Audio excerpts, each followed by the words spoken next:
ইতিমধ্যে সর্বশেষ আপডেট অনুযায়ী প্রধানমন্ত্রী শেখ হাসিনা এবং তার বোন শেখ রেহানা দেশ ছেড়ে পালিয়েছেন ভারতের পশ্চিমবঙ্গের উদ্দেশ্যে। কিছুক্ষণ পূর্বে সামরিক একটি বিমানের মাধ্যমে তারা দেশ ছেড়ে পালিয়েছেন ভারতে এবং বর্তমানে গণভবনে অসংখ্য মানুষ ঢুকে পড়েছে এবং বর্তমানে দেশের মানুষের আনন্দ এবং উল্লাসে বয়ে যাচ্ছে। গণভবনে ঢুকে পড়েছে অসংখ্য মানুষ, তাদের গণভবনের মাঠে হাত উঁচু করে উল্লাস করতে দেখা গেছে। তারা স্লোগান দিচ্ছে। আজ সোমবার বেলা 2:30টায় বঙ্গভবন থেকে একটি সামরিক হেলিকপ্টারে করে শেখ হাসিনা যাত্রা শুরু করেন।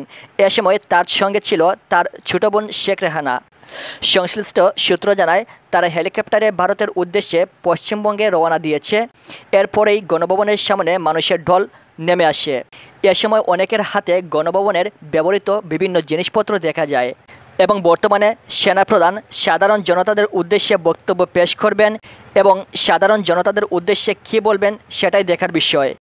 এই মুহূর্তে ছাত্র জনতা সহ দেশের সর্বস্তরের জনতাকে নিয়ে সেনাবাহিনী তাদের বক্তব্য পেশ করছেন এবং বক্তব্যের মাধ্যমে তারা ক্লিয়ার করে দিবেন প্রধানমন্ত্রী শেখ হাসিনার পদত্যাগ হবে কিনা। যেহেতু বর্তমানে প্রধানমন্ত্রী শেখ হাসিনা দেশ ছেড়ে পালিয়েছেন, আশা করা যাচ্ছে প্রধানমন্ত্রী শেখ হাসিনার পদত্যাগ হবে এবং দেশের নতুন সরকার গঠন হবে।